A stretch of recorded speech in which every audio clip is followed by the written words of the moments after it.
अस्सलामुअलैकुम वरहमतुल्लाहि वबरकातुहू। Army chief general हाफिज़ सैयद आसिम मुनीर अहमद और ISI चीफ नदीम अहमद अंजुम।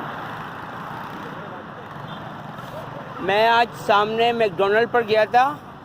वहाँ मैंने उनको बताया कि मैकडोनल्ड जो है वो मुसलमान के भेस में यहूदियों का है और मैं भी यहूदी ख़ानदान से हूँ और मैकडोनल्ड की वजह से गज़ा में मेरे फ़लस्तीन मुसलमान भाइयों पर जुल्म हो रहा है। तो वहाँ पर जो हरी आँखों वाला यहूदी था जो वहाँ मुझसे पहले पहुँच गया था ताकि मेरे बारे में लोगों को गुमराह कर सके, तो वहाँ पता नहीं, हालांकि मैकडोनल्ड अंदर से एयर कंडीशन है, लेकिन वहाँ मेरे ऊपर कोई गैस अजीब तरह की फायर की गई जिसकी वजह से मेरे दोनों फेफड़े जो थे वो सख्त हो गए थे। मुझे सांस लेने में मुश्किल हो रही थी, तो उन्होंने मुझे फिर मैकडोनल्ड से बाहर निकाल दिया क्योंकि हरी आँखों वाला वो यहूदी पहले ही उनको मेरे बारे में गुमराह कर चुका था।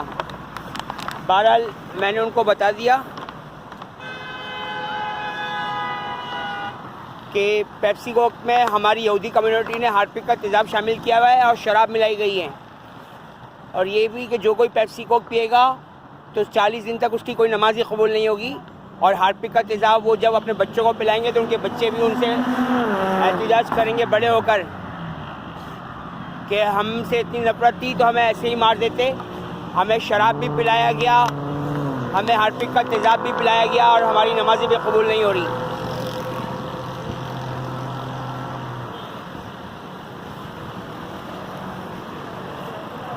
और ये कि मैकडोनल्ड के स्टाफ में क्रिश्चियन भी शामिल हैं और मुसलमान भी हैं।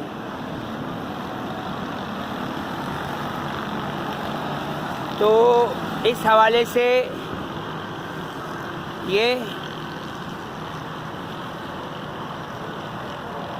कि जिस तरीके से मैकडोनल्ड पर और ममालिक में पाबंदी लग रही है क्योंकि मैकडोनल्ड इसराइल को फंडिंग कर रहा है और इसराइल के लोगों को, इसराइली फ़ौजियों को फ्री में बर्गर खिला रहा है ताकि वो फ़लस्तीनी मुसलमानों पर जुल्म कर सकें। और उनको PTI के बारे में भी बता दिया कि पाकिस्तानी तहरीक-ए-इंसाफ यहूदियों की जमात है, मुसलमानों की नहीं है, और ये पूरी जमात पाकिस्तान में दहशतगर्दी, टारगेट किलिंग और बम ब्लास्ट में शामिल है। और ये भी मैंने उनसे कहा था कि ये जो कल मानसेरा कॉलोनी लांडी में जो बम धमाका हुआ इसमें भी हमारी यहूदी कम्युनिटी शामिल है।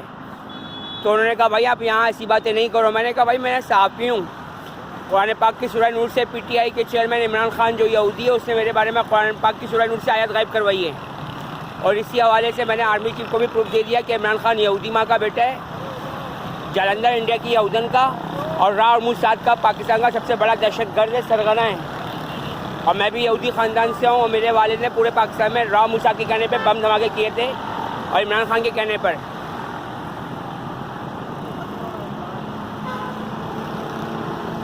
तो मेरी उनसे इस हवाले से बात हुई तो फिर उन्होंने मुझे वहाँ से जाने को बोल दिया। बहरहाल मैंने उनको बता दिया कि 40 दिन तक किसी की नमाज़ कबूल नहीं होगी, तो पेप्सी और कोक ना बेचे तो ज़्यादा बेहतर है, कोई और जॉब तलाश कर लेना। तो कहने लगे मुझे कि आप हमें कोई जॉब दिलाओ। मैंने कहा भाई मैं कहाँ से दिलवा सकता हूँ, आप लोग खुद से कहीं जॉब देखो। क्योंकि बहरहाल हमारी यहूदी कम्युनिटी की PTI पाकिस्तान तहरीक-ए-इंसाफ पूरे पाकिस्तान में शर फसाद फैला रही है और बम धमाकों में शामिल है, और नौजवान नस्ल को और मासूम बच्चों, बूढ़ों, औरतों को गुमराह करके उनको रा और मुसाद का दहशतगर्द बनाया जा रहा है। और जब ऐसा काम करेंगे तो ये सीधी सीधी पाक फौज से दुश्मनी होगी। बस ये बात मैं उनसे करके आ गया। और मैंने उनसे ये भी कहा था कि अगर आपको मेरी बातों पर शक हो तो आप रेंजर्स और पुलिस को कॉल करके भी बुलवा सकते हो, वो भी प्रूफ दे देंगे हाँ भाई ये बंदा सच बात कर रहा है। इसी ने PTI को यहूदियों की जमात प्रूफ करवाया, शवाहिद दिए, सबूत दिए हैं। अल्लाह ताला उम्मत मुस्लिमा को अपनी पनाह में रहमत में हिफाजत में रखे और दूसरे मज़हब के बेगुनाह मर्द, औरतों, बच्चों, बूढ़ों को भी। आमीन रब्बुल आलमीन अर्हमुर राहिमीन। अल्लाह हाफ़िज़।